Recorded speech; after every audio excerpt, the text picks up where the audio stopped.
हिंदू धर्मात कपाळावर गंध का लावतात? अंघोळ झाल्यावर कपाळ मोकळे ठेवू नये आपले पूर्वज सांगत असत. त्याला शास्त्राधार काय होता ते जाणून घेऊया. धर्मशास्त्र सांगते, गंध ही केवळ धर्माची नाही तर मनुष्याच्या अस्तित्वाची खूण आहे. वाचा गंध लावण्याचे फायदे.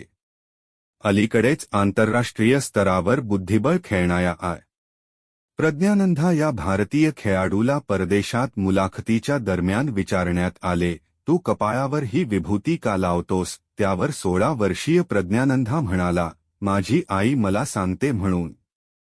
मित्रांनो, 16 वर्षीय प्रज्ञानंदाच्या जागी आपण असतो तर कदाचित आपणही हेच उत्तर दिले असते. कारण बालपणापासून आपल्यावरही हा संस्कार आपल्या आई आजीने घातला आहे. त्यानुसार आपण कपाळाला गंध लावतो सुद्धा. मात्र ते का लावावे? किंवा ते लावल्याने होणारे फायदे कोणते? की ती केवळ धार्मिक खूण आहे, याबद्दल सविस्तर जाणून घेऊ. देह देवाचे मंदिर असे आपण म्हणतो. ज्याप्रमाणे मंदिरात सर्वत्र ईश्वर व्यापून उरलेला असतो, त्याप्रमाणे देहातील रोमारोमात होणारे स्फुरण हे ईश्वरी भावाकडे खेचणारे असते. हृदय, यकृत, मेंदू, मूत्रपिंड ही स्थाने तंदुरुस्त असतील तरच देह तंदुरुस्त राहतो. हे अवयव म्हणजे देहमंदिराचे स्तंभ आहेत. या देहात भगवंत नित्य वास करतो. या देहस्थित मूर्तीस गंध लावणे म्हणजे छोटीशी देवपूजाच आहे. ज्या संसारी माणसांना पूजेसाठी देखील वेळ नसतो, त्यांनी किमान स्नान झाल्यावर कपाळावर गंध लावून अंतरात्म्याची पूजा जरूर करावी. गंध लावण्यामागे रहस्य म्हणजे गंध लावताना अंगुली स्पर्श होतो. ही अंगुली मध्यमाच असावी, म्हणजे मधले बोट असावे. त्या बोटाचा थेट हृदयाशी संबंध आहे. अंगुलीतून प्रवाहित होणारी स्पंदने थेट हृदयाला जाऊन भिडतात. गंध लावण्याचे व्यावहारिक कारण म्हणजे गंध लावणारा मनुष्य सहसा पापकर्मास प्रवृत्त होत नाही. कारण तो देवाचे अस्तित्व मानणाऱ्यांपैकी एक असतो. सकाळी कपाळावर गंध लावून केलेली मानसपूजा दिवसभर आपण देवाच्या साक्षीने काम करत आहोत याची जाणीव देत राहते.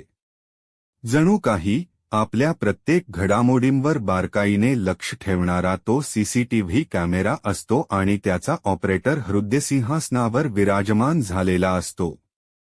आपण कोणाच्या निगराणीत आहोत हे कळल्यावर जसे वाईट कृत्य करण्यास धजावत नाही, त्याप्रमाणे माझ्याकडे देव माझा पाहतो आहे ही जाणीव गंधाद्वारे सातत्याने होत राहते. गंध लावणाऱ्या व्यक्तीकडे समाज देखील संस्कृतीरक्षक या भूमिकेतून पाहतो. ही केवळ धार्मिक खूण नाही तर स्वतःच्या अस्तित्वाची स्वतःला करून दिलेली जाणीव असते. म्हणून हिंदू धर्माने आणि आर्य संस्कृतीने तिलकविधीला धर्मात स्थान दिले आहे. पूर्वीपासून स्त्री-पुरुष कपाळावर गंध लावीत असत त्याची जागा आता टिकल्यांनी घेतली.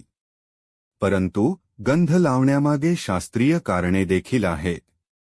गंध केवळ सुगंधी म्हणून नाही तर अनेक औषधी गुणांनी परिपूर्ण असे चंदन, हळद, अष्टगंध, गुलाल, कृष्णचंदन इ विविध पदार्थांनी युक्त असते.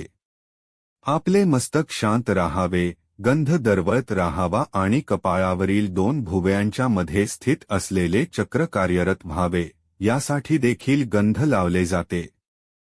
तिलकधारी व्यक्तीचा भक्तिभाव, मनाची निर्मळता, सात्विकता, सोजवळता इ सद्गुणांचे दर्शन गंधातून घडते.